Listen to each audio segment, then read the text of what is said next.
ये अरबिक में लिखा है तो लोगों को समझ नहीं आएगा। इंग्लिश जी में इसे गिंजा रब्बा भी कहते हैं, GINZARABBA। तो ये उनकी किताब है गिंजा रब्बा।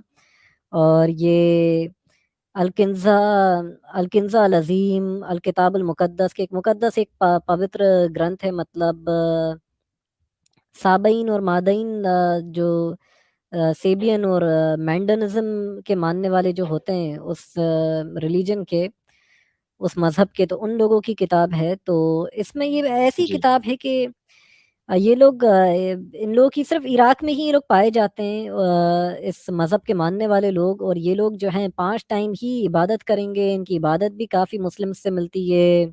वज़ू करेंगे जी। ये लोग। और अजीब चीज़ ये है कि इस्लाम में एक चीज़ है तौहीद। तो इनके तौहीद। धर्म के तौहीद यानी ऊपर वाले को एक मानना, यानी कब्रों को नहीं मान रहे हो आप, उसी को मूर्ति नहीं पूज रहे हो, यानी ऊपर वाले को आप एक मान रहे हो, किसी भी डायरेक्टली या इनडायरेक्टली आप उसे दो नहीं मान रहे हो, तीन नहीं मान रहे हो। हालांकि वरना वो शिर्क हो जाता है कि आप उसके अलावा किसी और को पूज रहे हो डायरेक्टली या जी इनडायरेक्टली। जैसे कई मुस्लिम जो लोग कब्रों पे जाते हैं उनको मुशरिक मानते हैं, कि जैसे देवबंदी या अहले हदीस हो गए, कि ये तो कब्रों पे जाते हैं कुछ मुसलमान, चादरें चढ़ाते हैं, ये तो ऊपर वाले के साथ शिर्क कर रहे हैं, ये तौहीद को नहीं मानते, यानी ऊपर वाले को एक नहीं हम्म। मान रहे हैं सही में। जी तो अब तौहीद वर्ड जो है मुसलमानों की किताबों में कहीं है ही नहीं, कुरान में कहीं नहीं है। ये सबसे पहले ये शब्द आया इनकी किताब में कि तौहीद जो है ये इनकी किताब में आया, जो पहला चैप्टर है। तो ये लोग हम्म पूरे जो नाम मुसलमानों के जो कुरान में हैं ऊपर वाले को, अल्लाह, अल हई, अर रहमान, रहीम, ये पूरे इस किताब हैं। और ये इस्लाम से ये तकरीबन 600 साल पहले ये धर्म जो था। और इनकी किताब भी जो थी कुरान से 300 400 साल पहले लिखी जा चुकी थी। तो ये मैंडनिज्म जो है उनसे कॉपी करा है। और मोहम्मद का क्या, जैसे मैं एक हदीस बता रहा था कि मुस्नद इमाम जी। अहमद बिन हम्बल की हदीस है, हदीस 3788 इंटरनेशनल नंबरिंग के हिसाब से, कि हम्म। अब्दुल्ला बिन मसूद कहते हैं कि अम्र ने कहा, कि अब्दुल्ला ने कहा कि मोहम्मद जो है उन्होंने कहा कि मेरे साथ आओ। ये और क्या यानी होता है अब्दुल्ला कि बिन इसने कहा फिर उसने कहा फिर उसने कहा? वो ऐसे हदीस तो है, हम ही भी चल जाएंगे। क्योंकि वो हदीस है मोहम्मद के मरने के बहुत टाइम, तकरीबन 150 साल और उससे ज़्यादा गैप हो जाता है। सबसे पहली किताब ही 150 साल बाद लिखी गई है हदीस की, मोहम्मद जब दुनिया में नहीं रहा था। मतलब सारी मुंह और बोली बकचोदियां हैं बस, ये और कुछ नहीं। मतलब उसने कहा, वो जो देखते नहीं आप कभी कभार जे महिलाओं का एक जत्था लग जाता है कि उसने ये कहा था कि वो ये कह रही थी कि फलाने के ये हो गया। तो ये तो वही बातें हुई। हाँ, हर चीज, मतलब मोहम्मद कुरान में फिर कुछ भी नहीं है। मुस्लिम आज लड़ते हैं क्योंकि कोई हदीस कहती है मोहम्मद सीने पे हाथ बांध के नमाज पढ़ते थे, कोई कहती है कि पेट के नीचे हाथ हम्म। बांध के पढ़ते थे, कोई कहती है हाथ खोल के पढ़ते थे। और एक दूसरे से ये लोग लड़ेंगे कि किसकी नमाज सही है, किसका हज का तरीका सही है, किसका रोजे रखने का तरीका सही है। एक दूसरे के गले काटेंगे, एक दूसरे की मस्जिद में धमाके करेंगे, बिल्कुल बिल्कुल। क्योंकि मोहम्मद कुरान ने कुछ बताया ही नहीं उन्हें क्लियर। और हम्म ये हदीस ये बताती है कि मोहम्मद जो है उसके साथ कुछ काले लोगों ने रेप करा था। कि अब्दुल्ला हम्म बिन मसूद जो है मोहम्मद उन्हें कहते हैं कि मेरे साथ चलो, और वो कहते हैं कि हम फला फला जगह गए, such and such a place, यानी उस जगह का नाम नहीं बताया। और मोहम्मद ने हम्म। एक लकीर खींच दी, he drew a line for me, एक लकीर खींच दी, एंड सेड टू मी, और मुझसे कहा, stay there within this line, इसी रेखा के अंदर रहो, इससे बाहर मत निकलना, and do not come out, इससे बाहर मत आना। जी। और अगर तुम बाहर आओगे तो तुम हलाक हो जाओगे, यानी तुम्हारा सर्वनाश हो जाएगा।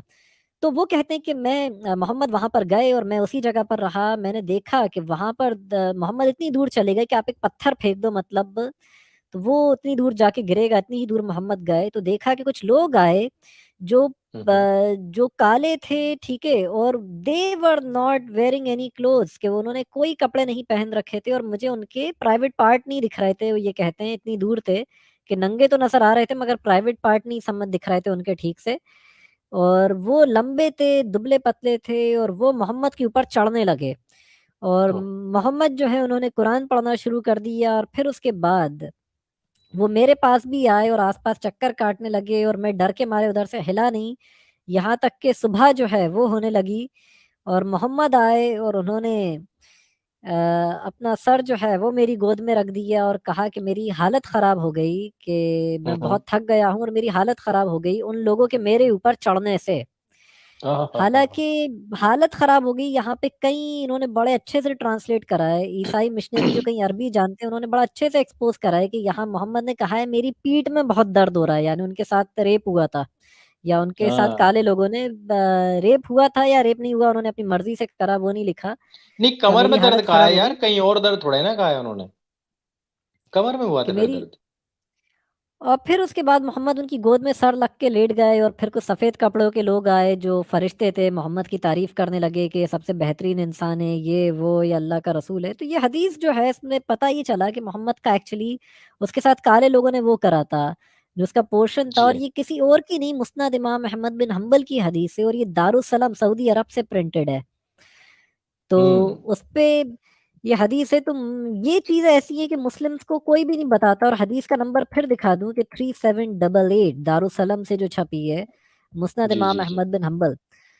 तो इस तरह की चीज़ें कि मोहम्मद काले लोगों के साथ लगा हुआ है, कहीं मोहम्मद की हम्म। बीवियां जब आयशा जो है वो उनकी बहनों के पास भेजी कि दूध पिलाओ साहबा सफ़वान बिन को, मुत्तल के साथ।